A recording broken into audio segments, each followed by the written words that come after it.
Ahm, Bom dia, a nossa apresentação chama-se Ultrapassar Bloqueios Urbanísticos e vamos apresentar duas abordagens distintas na área metropolitana de Lisboa em dois concelhos diferentes.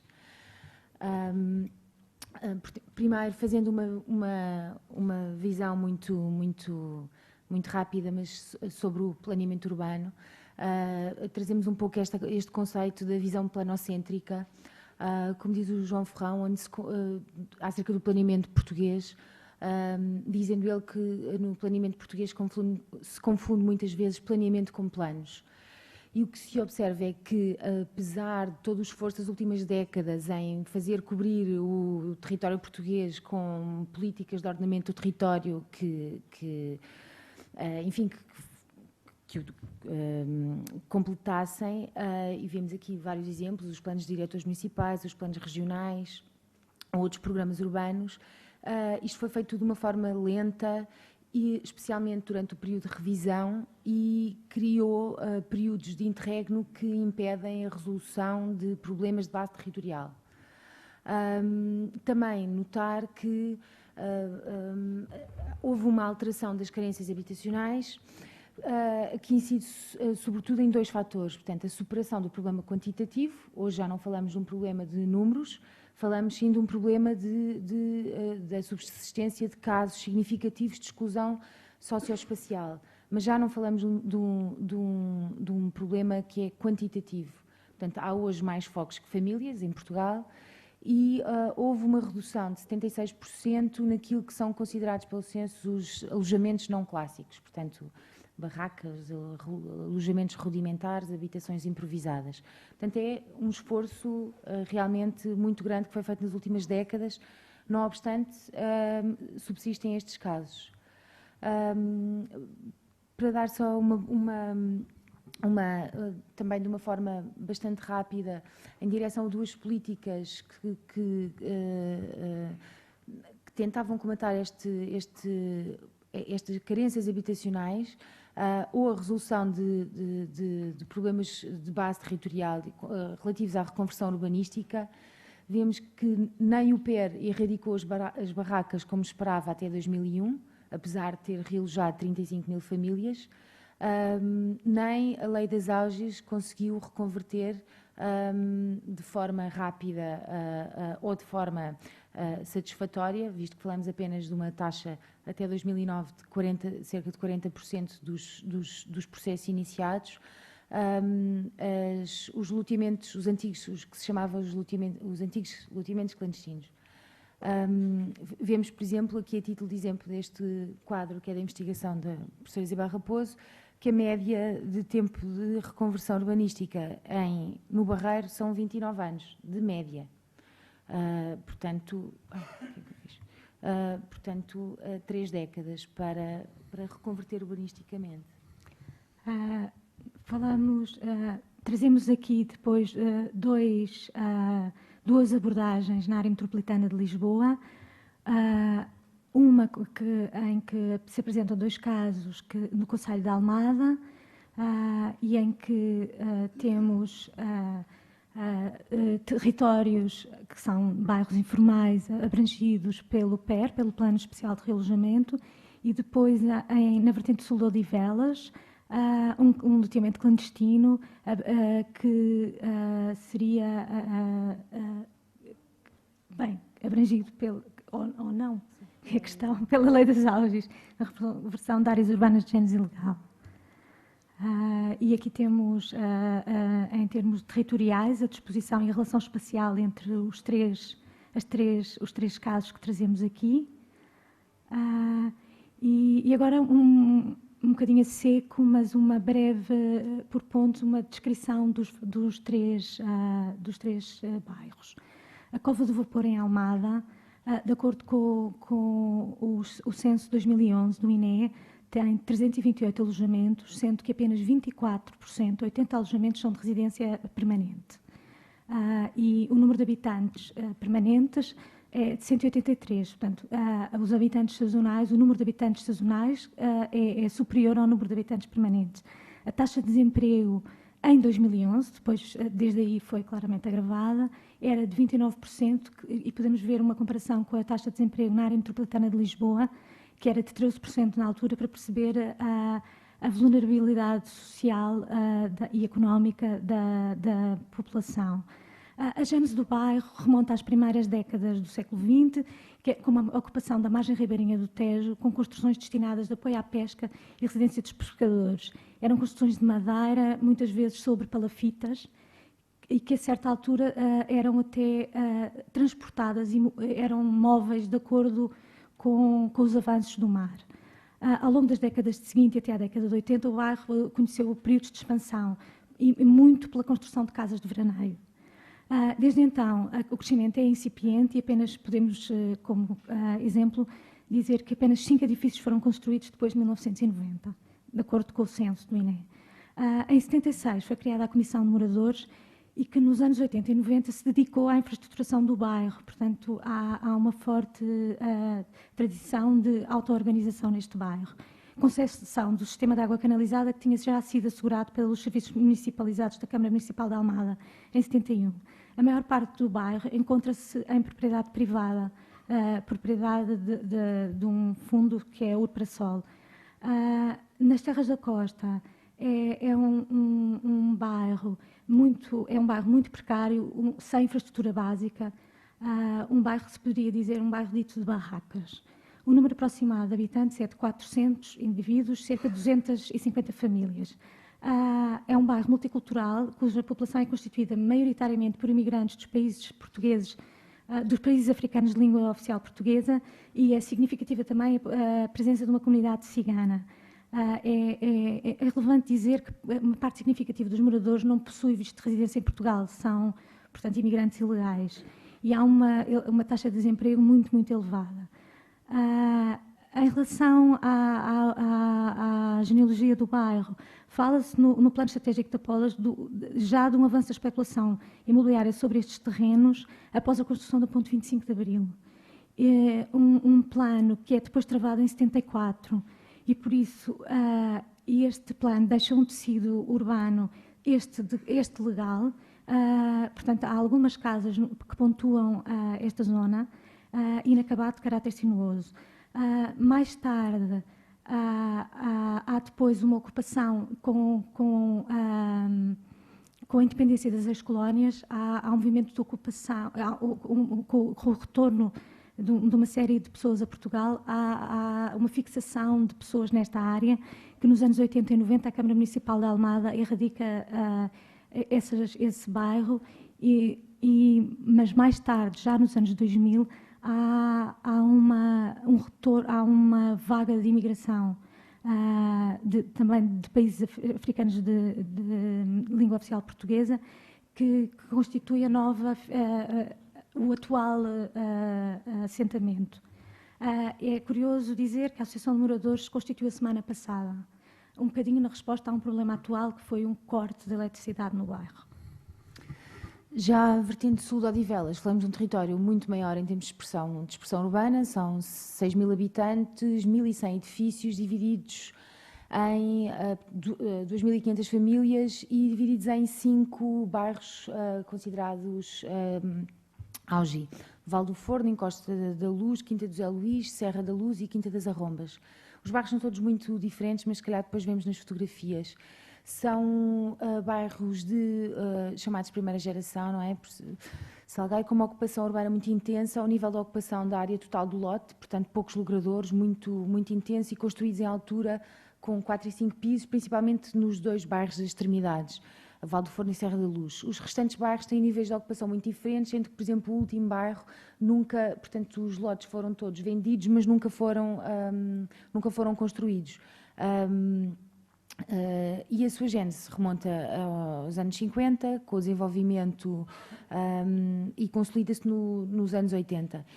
É composto maioritariamente por migrantes rurais portugueses na sua origem, e sendo que hoje é um sítio com uma grande diversidade, com destaque para a população de origem africana, também e do leste europeu, já nas últimas 2 décadas, e de uma comunidade sikh. Também com alguma expressão. Agora, muito brevemente, vamos falar só dos instrumentos de gestão territorial que abrangem estes territórios. No caso da Cova do Vapor, a maior parte do bairro encontra-se em propriedade privada e a proprietária do terreno é a Urprasol. Os instrumentos de gestão territorial em vigor são o PDM da Almada, agora em revisão, e o POCS interessado. Bem, estão ambos presentemente em revisão. É importante dizer que o primeiro destinava esta área ao recreio e lazer.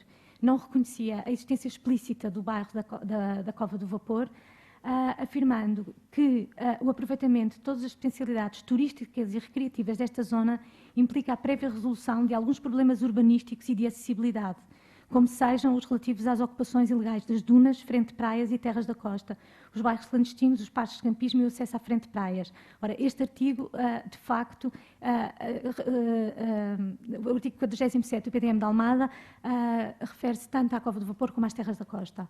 Em relação ao POC, que abrange apenas a área da Cova do Vapor, identifica esta área como área-problema, prevendo a elaboração de um plano de pormenor cujos objetivos se centrariam na renaturalização, demolição progressiva das construções e aproveitamento dos recursos naturais para lazer e recreio. Portanto, o que vemos é que os instrumentos de gestão territorial consideram que esta zona deveria ser uma zona turística e de renaturalização, portanto, de erradicação do bairro. Em relação às terras da costa, o PDM da Almada dizia exatamente a mesma coisa, sendo que aqui há mais duas questões, que a área é considerada uma zona agrícola, portanto incluída na rede agrícola nacional, e também é uma zona de proteção da riba fóssil da Costa da Caparica, portanto incluída na rede ecológica nacional. Por isso, há de facto uma incompatibilidade, bem, isso eu vou dizer à frente, mas há uma incompatibilidade da presença deste bairro com os instrumentos de gestão territorial. Há um instrumento de urbanística e elaboração, que será o plano de pormenor da frente urbana e rural nascente, que atualmente está sob impasse legal por causa da construção de uma estrada. A ideia deste plano de pormenor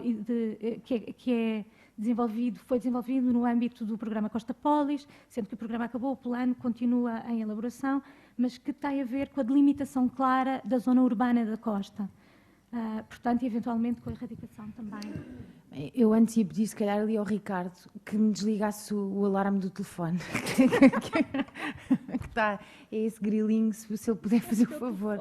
É o meu telefone, está com alarme, não sei porquê. Esse grilinho, sim.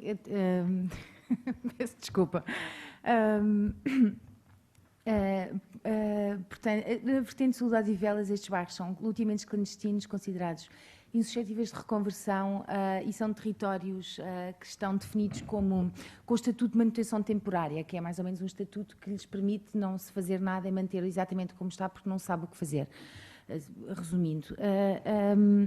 E portanto, são espaços urbanos sujeitos a condições de duvidosa segurança geotécnica, espaços não urbanizáveis florestais e de proteção de valorização ambiental. E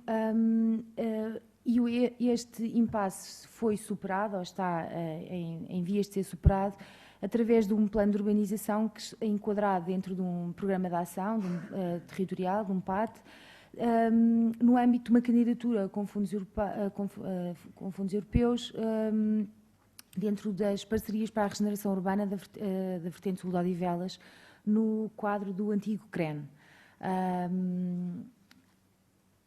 Falamos agora dos bloqueios que dividimos sucintamente.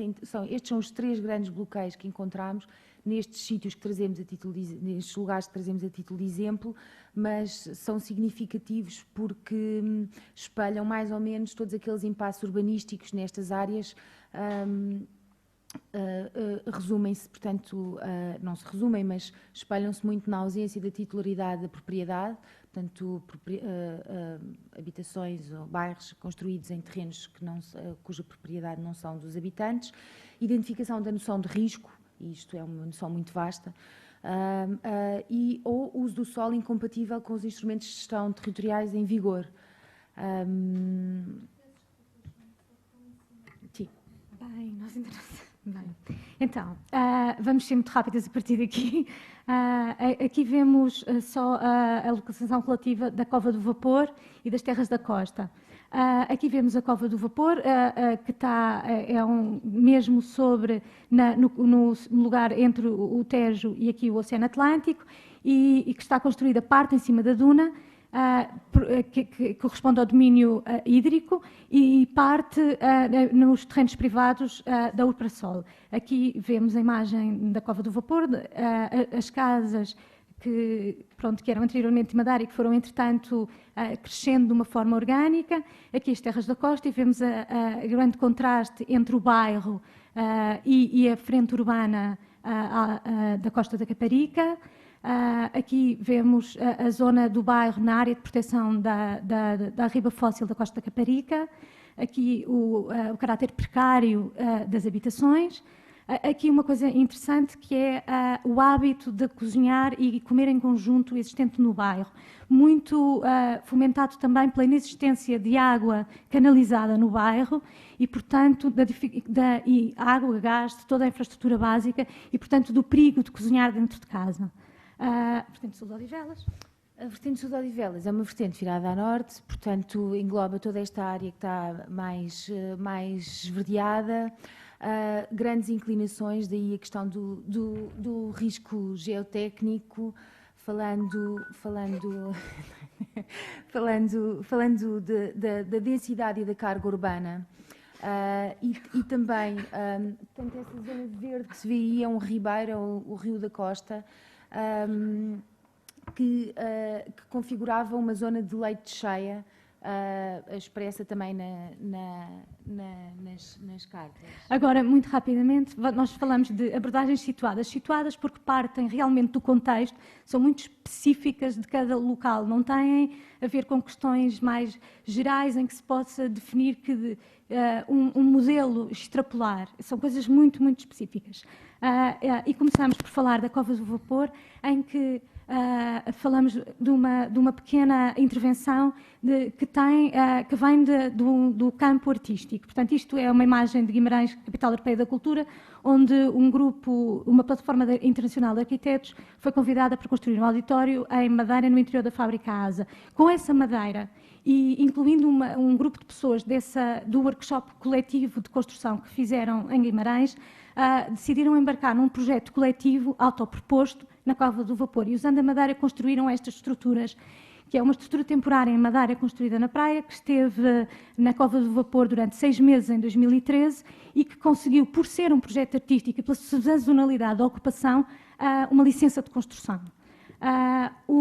Esta casa foi construída coletivamente, com uma série foi num workshop público de construção, que envolveu também os residentes, e durante 6 meses teve uma atividade muito forte a nível cultural, problematizando também as questões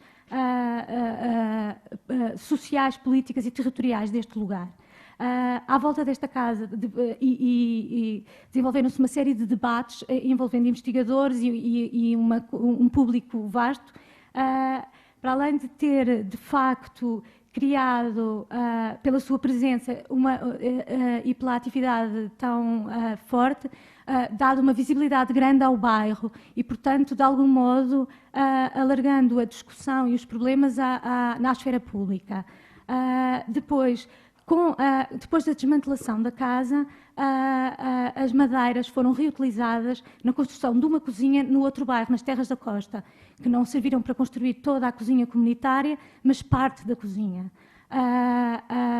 E esta cozinha comunitária é feita um bocadinho como tem uma questão estratégica, porque é uma maneira de, face a um impasse legal e à impossibilidade de trazer água canalizada ao bairro, que era a grande necessidade prioritária da população, com a cozinha, a Câmara Municipal, por ser um projeto artístico, também pôde e trouxe, e isto é a reunião em que o Vice-Presidente da Câmara garante a construção da infraestrutura necessária para vir água para o bairro.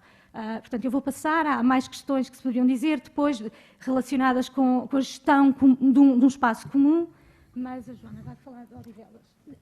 Na questão de Odivelas, sim, são as conclusões, podemos finalizar depois destes últimos slides de Odivelas. A questão de Odivelas é uma questão de planeamento convencional, não é? No sentido técnico dos planos. Eu só trago algumas, questões, como o facto de haver um gabinete local e como o facto de os moradores, apoiados por uma equipa técnica, terem sugerido que o leite de cheia já tinha, portanto, terem pago um estudo independente que veio provar que o leite de cheia já não... que se tinha reduzido com o impacto da construção da Krill e do Dolce Vita. Então, isso, por exemplo, salvou uma série significativa de casas que estavam em leite de cheia, e com esse novo estudo que partiu da iniciativa dos moradores, porque os moradores tinham essa ideia de que a zona de leite de cheia, portanto, que se tinha alterado. Ou com a requalificação que foi sendo feita. Isto é um largo novo, isto é uma imagem de 2011, agora tem um polo cívico como centro de dia, a requalificação do rio, ou um novo estudo que desta vez foi feito com o LNEC. O LNEC nunca tinha feito um estudo numa vertente tão grande, por exemplo, para dar a importância significativa deste estudo, em que se foi reduzido também de uma forma muito significativa o número de casas que estavam na zona de risco geológico e que deixaram de estar. Portanto, só ler a conclusão, que assiste-se à necessidade de articular movimentos locais de envolvimento e agenciamento coletivo sobre o território com as várias velocidades dos instrumentos de planeamento, ultrapassando os mecanismos clássicos de participação pública exigidos por lei, através de ações concretas que testam soluções e constituem um investimento na pedagogia urbana, na descodificação de ferramentas e programas, através da criação de espaços de negociação que não se esgotam na aprovação de medidas ou ações previamente definidas. Obrigada.